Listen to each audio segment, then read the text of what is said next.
नयाँ गाँठो बन्धन भएर चलाउन खोजेर खरानीको व्यापार गर्न खोजेको देश, त्यस्तो देशलाई बचाउन र बनाउनका लागि श्रमदाताको लस्कर, श्रमदाता खोज्दै खोज्दै हिँड्दै आएको मान्छे हुँ म। त्यसो भएको कारणले गर्दाखेरि आदरणीय दाजुभाइ दिदीबहिनीहरू, त्यो श्रमदाताको लस्करमा तपाईँहरूलाई पनि म हेर्न चाहन्छु, तपाईँहरूलाई पनि म भेट्न चाहन्छु। यो देश तपाईँको हो कि होइन? पछाडिको दाजुभाइ दिदीबहिनीहरूले भनिदिनुहोस्, यो देश तपाईँको हो कि होइन? यदि यो देश तपाईँको हो भने यो देश बनाउने जिम्मा पनि तपाईँको पनि हो, मेरो मात्रै होइन, मेरो मात्रै होइन। श्रम संस्कृतिका 2-4 जना मान्छे, 200-400 मान्छे, 1-2 हजार मान्छेको मात्रै होइन। मिडिया मार्फत म भन्न चाहन्छु 3 करोड नेपालीलाई, यही हो समय, द टाइम हैज कम। अब समय आएको छ, अब हामी उठ्नुपर्छ। विश्वले तपाईँको देख्ने गरी श्रम गर्नुपर्छ। आदरणीय दाजुभाइ दिदीबहिनीहरू, यहाँहरू सबैजनालाई त्यो एउटा आवाजले बोलाउनका लागि म आएको छु। तपाईँहरू तयार हुनुहुन्छ? श्रमदाता खोज्दै हिँडेको छु। तपाईहरुलाई भन्नुहोला कार्यकर्ता खोज्दै आयो, मलाई कार्यकर्ता चाहिँदैन। श्रमदाता खोज्दै हिँडेको छु, कार्यकर्ता खोजेको होइन मैले। अविश्वास, भ्रष्टाचार, बेथितिको कुइरोमा हराएको यो देश खोज्दै हिँडेको छु म आज। खोज्दै खोज्दै त्यो हराएको मेरो देश खोज्दै खोज्दै आज 5 थरको रवि भन्ने बजारमा आइपुगेको छु। यहाँहरू सबैजनालाई हार्दिक नमस्कार छ। आदरणीय दाजुभाइ दिदीबहिनीहरू, पार्टी बनाउन होइन, पार्टी बनाउन आयो भनेर तपाईहरुले सोचिराख्नु भएको होला। मलाई पार्टी बनाउनु छैन, पार्टी बनाउन होइन, म भत्किएको यो देश बनाउन खोजिरहेको छु। आदरणीय दाजुभाइ दिदीबहिनीहरू, सच्चा देशभक्त श्रमदाता खोज्दै हिँड्दै आएको छु।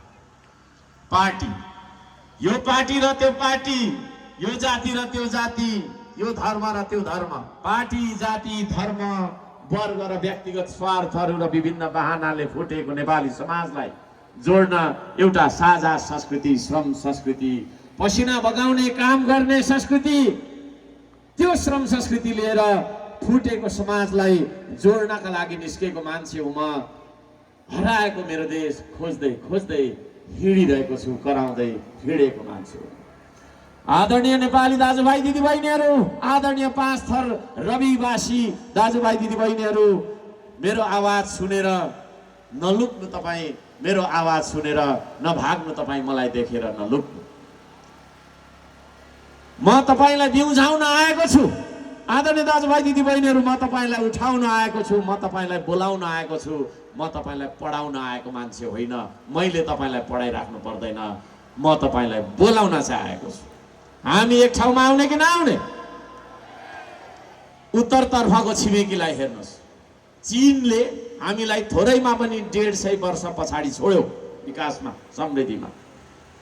भारतले पनि हामीलाई कमसे कम पनि 50 देखि 80 वर्ष अगाडि निस्केर गइसक्यो, छोडिसक्यो। बीचमा रहेको हामी है, हिमाल, पहाड, तराई, वन, जंगल, नदी, नाला, ताल तल्ला सम्पूर्ण तपाईको चाहिँ नि स्रोत साधन भएर पनि हामी गरिब किन छौं?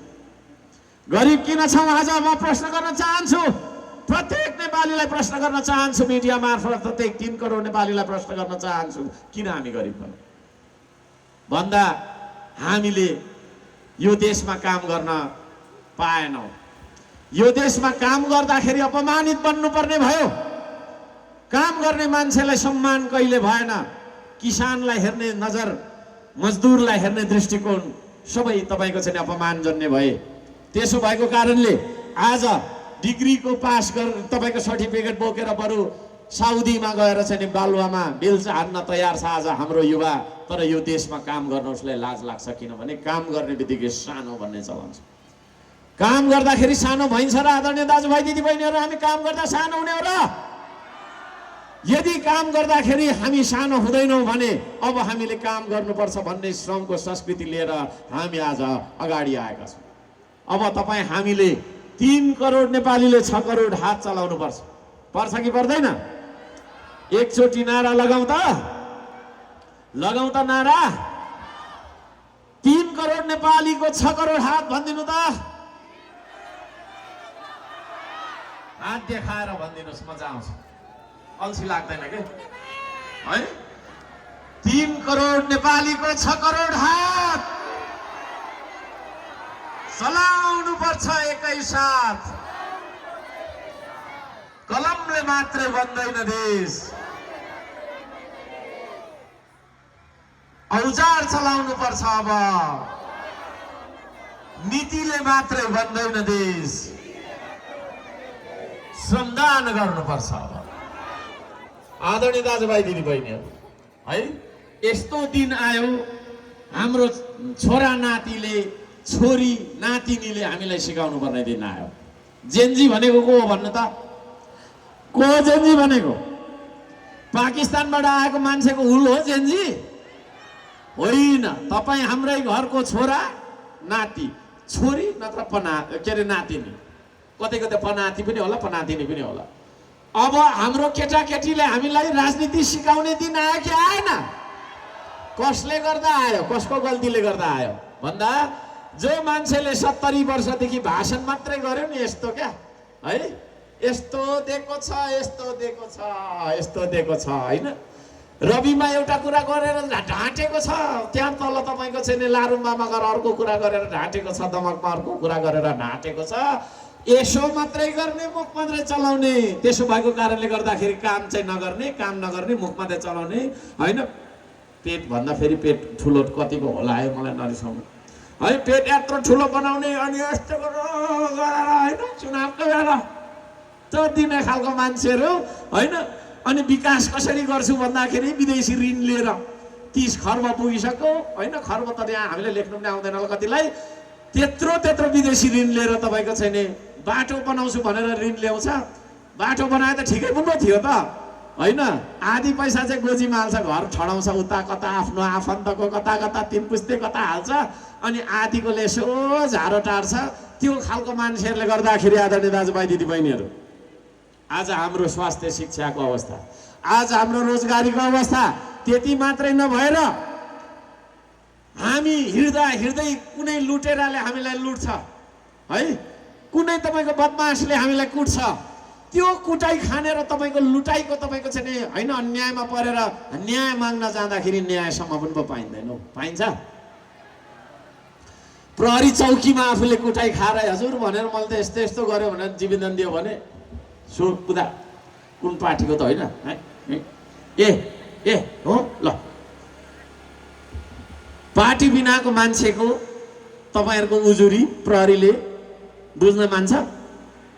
भन्नु त बुझ्न मान्छ? त्यस्तो राज्य भइसक्यो, होइन? पक्षपात त यति धेरै छ। ठुलो पार्टीको ठुलो मान्छे भयो भने उसले मान्छे मार्दा पनि उसलाई कारवाही हुँदैन, हुन्छ? तर एउटा तपाईँको पार्टी बिनाको एउटा गरिब मान्छे 3 दिनदेखि भोको छ, है? अनि उसले आफ्नो ज्यान बचाउनका लागि तपाईँको चिया पसलबाट पाउरोटी चोरेर खायो भने ज्यान उसले कुटाइ खान्छ, अनि तपाईँको हातकडी लाएर जेल पनि जानुपर्छ। एउटा जाबो पाउरोटी, त्यो पाउरोटी पनि उसले 3 दिनसम्म भोको भएर, होइन, ज्यान तपाईँको सँग ढल्नु आँटेको कारणले खाएको हो नि त उसले, है? त्यो खालको हुँदाखेरि उसलाई कारवाही हुन्छ भने ठुलो पार्टीको ठुलो मान्छेले बलात्कार गर्दाखेरि पनि उसलाई केही हुँदैन। भएको छ यो देशमा? सोच्नुमा भएको छ? छैन, है? कसैले न्याय पाएको छ? न्यायसम्म नपाएको यो देश, यस्तो खालको देश बनेको कारणले आज बाजेलाई नातिले पढाउनु पर्ने दिन आयो, बाउलाई छोराले पढाउनु पर्ने दिन आयो। अब यो देशको राजनीति जेनजीले हामीलाई सिकाउनु पर्ने दिन आयो कि आएन? हामी गतिलो रहेछौँ भने हाम्रो छोराले हामीलाई पढाउँथ्यो र आज? त्यसो भएको कारणले गर्दाखेरि आदरणीय दाजुभाइ दिदीबहिनीहरू, आजको दिनसम्म हामीले भोट हालेर पठाएको मान्छे नेता बन्न लायक थिएन। न उसँग नियत थियो, न उसँग नीति बनाउने दूरदर्शी तपाईँको छैन भिजन थियो। नीति पनि बनाउन नसक्ने, नियत पनि राम्रो नभएको, नीति र नियत यो दुईटा कुराले मात्रै नेतालाई तपाईँको छैन हामी जसरी दुईटा खुट्टामा उभिन सक्छौँ।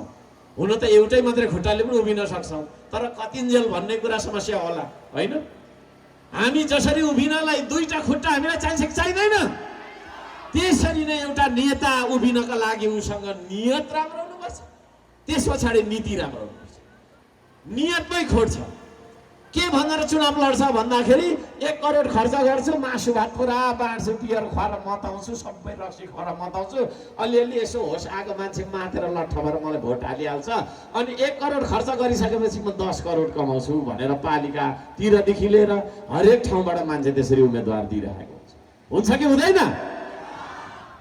नियतमै पैसा कमाउने भन्ने छ, भ्रष्टाचार गर्ने भन्ने छ, अनि त्यस्तो मान्छेलाई हामीले चाहिँ नेता चुनेर हुन्छ? त्यसो भएको कारणले अब उसले नीति बनाउने त धेरै समस्या भयो। अब नीति बनाउनको लागि त आइडिया हुनु पर्यो, हेर्नुहोस् होइन? अब जनसङ्ख्यालाई भोटर मात्रै सम्झिन्छ, यो तपाईँको चाहिँ जनता भनेको त भोट हाल्ने मान्छे मात्रै हो भनेर सम्झिन्छ, भेडा सम्झन्छ। हामीलाई जनता भनेको त सबभन्दा ठुलो स्रोत हो आदरणीय दाजुभाइ दिदीबहिनी। अल्छी लाग्यो? लागेन भने यसो गरौँ त एकचोटि हो है, चनाखो भएर सुन्नुहोस् है, चनाखो भएर सुन्नुहोस्। जनसङ्ख्या भनेको जनशक्ति हो है। हर्क साम्पाङलाई जिताएर पठाउनुहोस्, श्रम संस्कृतिलाई जिताएर पठाउनुहोस्, तपाईँहरूलाई म कस्तो जनशक्ति रहेछ भनेर म देखाउँछु। त्यसको उदाहरण सानो हेर्नु मन लाग्छ नै धरानमा हो है। बगरमा हामीले तपाईँको छैन बगैँचा बनाएका छौँ, त्यहाँबाट लाखौँ करोडौँ आम्दानी भइरहेको छ। सरकारको आम्दानी नभइन्जेलसम्म यो देश समृद्ध हुन सक्दैन। व्यक्तिले मात्रै घर बनाएर हुँदैन, घर त ठुलो बनाइन्छ, हिलोमा हिँड्नु किन परेको छ भन्दा देश नबनेको सङ्केत हो त्यो है। मैले अघि भर्खर भन्दै थिएँ, हामीले न्याय पाउँदैनौँ, न्याय नपाउनु भनेको देश नबनेको सङ्केत हो। हामी देश बनाउन चाहन्छौँ भन्छ, कतिले भन्छ के भनेको त्यो देश बनाउन चाहन्छौँ, देश बनाउन चाहन्छौँ, देश त बनेकै छ नि भन्छ है। देश हाम्रो बनेको छ कि छैन भनेर हेर्नका लागि उत्तरतिरको चीनलाई हेर्नु, अनि हाम्रो अवस्था हेर्नु होइन। चीनको विकास हेर्नु, हाम्रो अवस्था हेर्नु, त्यहाँको समृद्धि हेर्नु, यहाँको अवस्था हेर्नु है। अनि हाम्रा तपाईँको इन्फ्रास्ट्रक्चर, हाम्रा चाहिँ नि तपाईँको चाहिँ नि आधारभूत होइन, हाम्रा भौतिक संरचनाहरू, हाम्रा आधारभूत तपाईँको सेवा सुविधाका अवस्थाहरू हेर्नुहोस्, त्यस पछाडि तपाईँले थाहा हुन्छ देश बनेको छ कि छैन है। यहाँ अहिले भर्खरै तपाईँको पूर्ववक्ताज्यूले भन्दै हुनुहुन्थ्यो, सुत्केरी बन्नका लागि, के अरे हुनका लागि, नानी पाउनका लागि लाँदा लाँदै बाटोमा तपाईँको चाहिँ दुर्घटना भएर अथवा तपाईँको बाटैमा सुत्केरी बन्नुपर्ने स्थिति छ, अस्पताल छैन भन्ने छ है।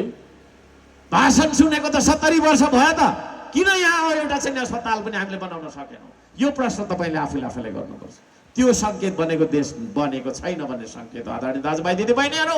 त्यसो भएको कारणले गर्दाखेरि त्यो बनि नसकेको देश बनाउनका लागि तपाईँ हामी जुट्नुपर्छ भन्ने आह्वान लिएर हामी यहाँ आएका छौँ। अब हामीले चुनेर पठाएको नेतासँग न भिजन छ, न मिसन छ, न उसँग नियत राम्रो छ, केही पनि छैन। अब म भन्न चाहन्छु, अब म